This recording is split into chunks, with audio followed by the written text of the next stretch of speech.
Hello, അസ്സാം വലൈക്കും. സംസ്ഥാന ഹജ്ജ് കമ്മിറ്റി മുഖേന തിരഞ്ഞെടുക്കപ്പെട്ടവർക്ക് ഹജ്ജ് സാങ്കേതിക ക്ലാസുകൾ സെപ്റ്റംബർ 1 ആരംഭിക്കും. 3 ഘട്ടങ്ങളിലായിരിക്കും ഇവർക്ക് ക്ലാസ് നടക്കുന്നത്. ഹജ്ജ് ട്രെയിനിങ് ഓർഗനൈസർമാരുടെ കീഴിൽ ആയിരിക്കും ക്ലാസുകൾ നടക്കുന്നത്.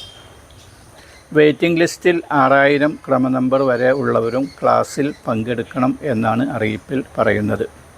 ഹജ്ജ് സാങ്കേതിക ക്ലാസിൻ്റെ സംസ്ഥാനതല ഉദ്ഘാടനം സെപ്റ്റംബർ 1 ഹജ്ജ് കാര്യ വകുപ്പ് മന്ത്രി വി അബ്ദുറഹിമാൻ താനൂരിൽ നിർവഹിക്കും.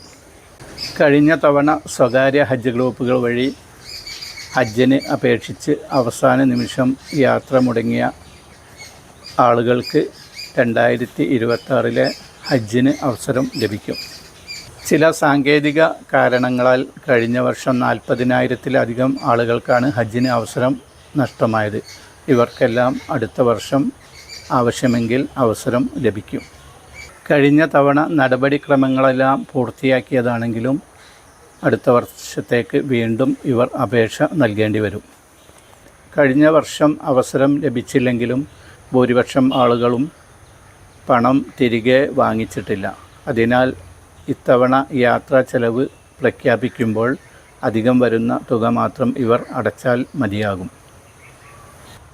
ഉദ്ദേശിക്കുന്ന എല്ലാവർക്കും മഖ്ബൂലും മബ്റൂറുമായ ഹജ്ജ് ചെയ്ത് ആരോഗ്യത്തോടുകൂടി നാട്ടിൽ തിരിച്ചെത്താൻ അള്ളാഹു തൗഫീഖ് ചെയ്യട്ടെ. ആമീൻ.